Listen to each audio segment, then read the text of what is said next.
Mes très chers compatriotes, en ces instants critiques pour notre nation, je m'adresse à vous avec la gravité et la solennité qu'impose la situation. L'Est de notre pays, en particulier les provinces du Nord Kivu, du Sud Kivu et de l'Ituri, fait face à une aggravation sans précédent de la situation sécuritaire. Les forces de défense du Rwanda, en soutien de leurs marionnettes du M23, poursuivent leur entreprise terroriste sur notre territoire, semant la terreur et la désolation parmi nos populations. Je partage avec vous la douleur et l'indignation face à ces attaques barbares. Ces actes ne sont pas seulement une attaque contre la République, mais une offense à l'histoire et à la dignité de notre peuple. En ces moments difficiles, je vous appelle à la résilience et surtout à la résistance. Face à cette situation, permettez-moi de vous rassurer. Une riposte vigoureuse et coordonnée contre ces terroristes et leurs parrains est en cours. Nos vaillantes forces armées de la République démocratique du Congo, symboles de courage et de patriotisme, sont pleinement mobilisées, prêtes à défendre chaque centimètre de notre territoire. J'ai personnellement convoqué et présidé des réunions de crise avec une équipe restreinte du gouvernement, le haut commandement militaire ainsi qu'une réunion interinstitutionnelle afin d'évaluer les récents développements de la situation et de lever les options pour repousser les agresseurs et reconquérir chaque parcelle de notre territoire. À cet effet, j'ai nommé ce 28 janvier le général-major Évariste Somo Kakule au poste de gouverneur militaire du Nord Kivu pour renforcer la coordination des opérations militaires et restaurer l'autorité de l'État.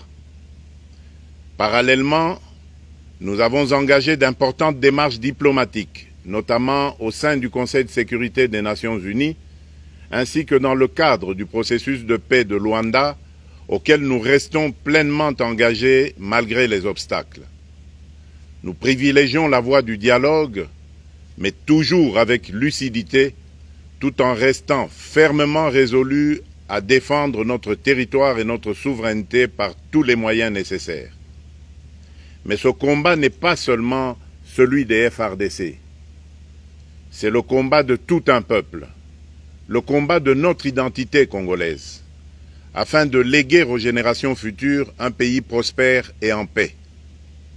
À tous nos compatriotes, dans chaque province, chaque ville, chaque territoire et chaque village, ainsi que ceux de la diaspora, sans distinction d'appartenance ethnique ou politique. Unissons nos efforts. Apportons un soutien indéfectible, moral et matériel à nos vaillants soldats. Mobilisons-nous comme un seul homme pour défendre notre souveraineté et sauvegarder notre intégrité territoriale. Je suis pleinement conscient des souffrances de nos compatriotes qui fuient les hostilités. Le gouvernement est instruit d'activer le plan d'urgence humanitaire pour venir en aide aux déplacés.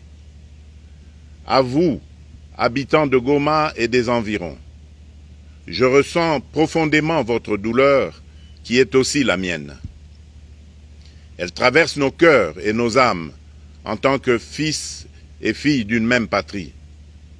Mais face à cette épreuve, je vous exhorte à puiser dans cette force intérieure qui fait la grandeur du peuple congolais. Résistez avec courage. Faites preuve de vigilance constante et gardez votre calme malgré l'adversité. Sachez que nous ne sommes pas restés inactifs. Des plans de contingence sont préparés pour assurer la protection de la population civile et prévenir toute escalade de la violence. Les dispositifs de sécurité ont été renforcés pour protéger les zones stratégiques et nous travaillons sans relâche pour garantir le fonctionnement des services essentiels. Je tiens à rendre un hommage solennel à tous ceux qui ont payé le prix ultime dans cette lutte pour notre dignité et notre souveraineté. j'ai une pensée pieuse pour le général-major Peter Chirimwami, gouverneur militaire du Nord Kivu, tombé les armes à la main. Je m'incline avec respect devant la mémoire de tous nos militaires et de tous les Wazalendo tombés sur le champ d'honneur. Je pense aussi aux soldats de la mission de la communauté de développement d'Afrique australe, la SAMI DRC, qui combattent à nos côtés, aux casques bleus de la MONUSCO qui ont sacrifié leur vie pour la paix, ainsi qu'aux innombrables civils victimes de la barbarie ennemie. Leur courage et leur sacrifice ne seront jamais oubliés, et nous portons leur flambeau avec la ferme détermination d'achever leur noble combat. Je voudrais ici interpeller directement la communauté internationale et l'Union africaine.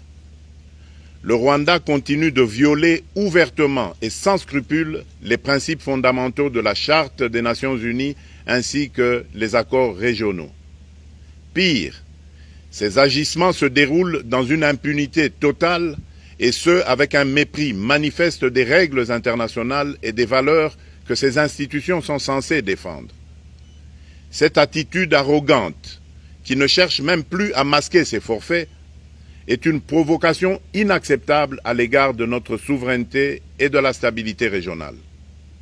La présence de milliers de soldats rwandais sur notre sol, leur soutien politique, logistique et militaire à leur pantin du M23, ainsi que leur implication dans l'exploitation illégale de nos ressources naturelles, nous conduisent tout droit à une escalade aux conséquences imprévisibles, mettant en danger toute la région des Grands Lacs. Votre silence et votre inaction face à la barbarie du régime de Kigali et aux atrocités perpétrées par ses supplétifs sur notre territoire constituent un affront non seulement à la République démocratique du Congo, mais également aux valeurs universelles de justice et de paix. Le peuple congolais prend acte de cette passivité qui frôle la complicité. Soyez sûrs d'une chose, la République démocratique du Congo ne se laissera pas humilier ni écraser. Nous nous battrons et nous triompherons. Congolaises et Congolais, l'heure est certainement grave, mais notre détermination est encore plus inébranlable. Ce moment critique nous offre l'opportunité de montrer au monde ce qui fait notre force, c'est-à-dire notre unité sans laquelle tous nos efforts seraient vains. Je vous appelle à être vigilants, mais à ne pas céder à la haine, aux divisions ou à la violence. Je condamne avec la plus grande fermeté les actes de vandalisme et de pillage qui ont visé certaines missions diplomatiques accréditées en République démocratique du Congo, ainsi que des intérêts privés dans la ville de Kinshasa. Ces comportements irresponsables dénaturent l'expression saine de notre colère face à l'agression barbare nous imposée et jettent une ombre sur les manifestations pacifiques de soutien à nos vaillantes forces armées qui luttent avec courage et abnégation pour défendre notre souveraineté. Notre engagement doit rester ferme et discipliné.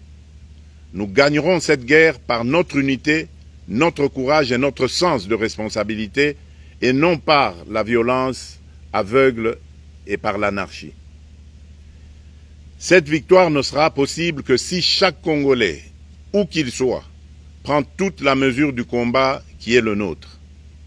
J'appelle donc la nation entière, hommes et femmes, jeunes et vieux, acteurs politiques, opérateurs économiques, membres de la société civile, confessions religieuses, artistes et sportifs à se mobiliser, à faire bloc derrière nos vaillantes forces armées et à contribuer chacun à son niveau à l'effort de guerre.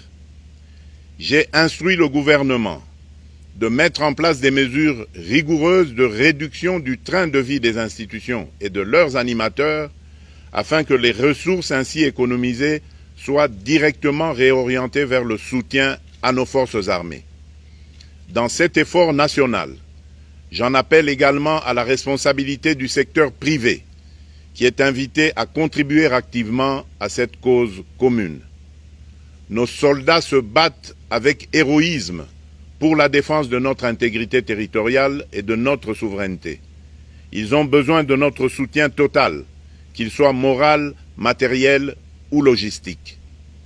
À la jeunesse congolaise, pilier et espoir de notre nation, je vous exhorte à répondre massivement à l'appel de la patrie. Le moment est venu de vous lever, de mettre votre énergie et votre créativité au service de la nation.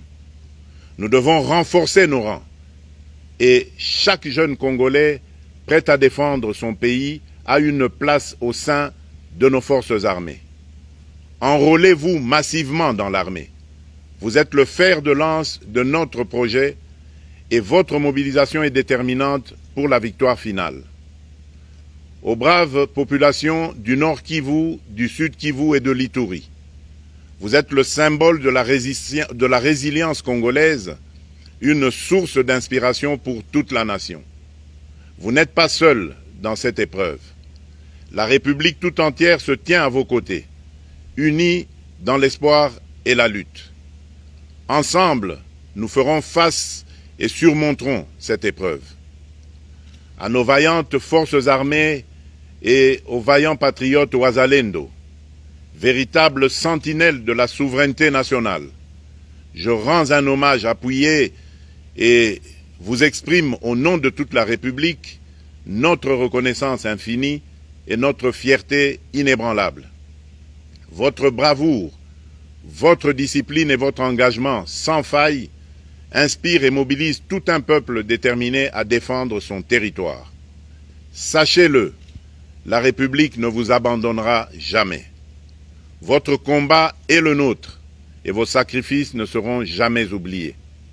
Vous incarnez l'honneur de la nation congolaise. À tous mes compatriotes, d'ici et de la diaspora, la République démocratique du Congo ne pliera pas. La République démocratique du Congo ne reculera pas. Je ne vous abandonnerai jamais. J'en fais ici le serment. Le soleil n'a pas cessé de briller sur notre patrie. Ensemble, main dans la main, nous surmonterons cette tempête et nous ouvrirons une ère nouvelle de paix et de prospérité pour les générations futures. Que Dieu bénisse la République démocratique du Congo et son peuple. Je vous remercie.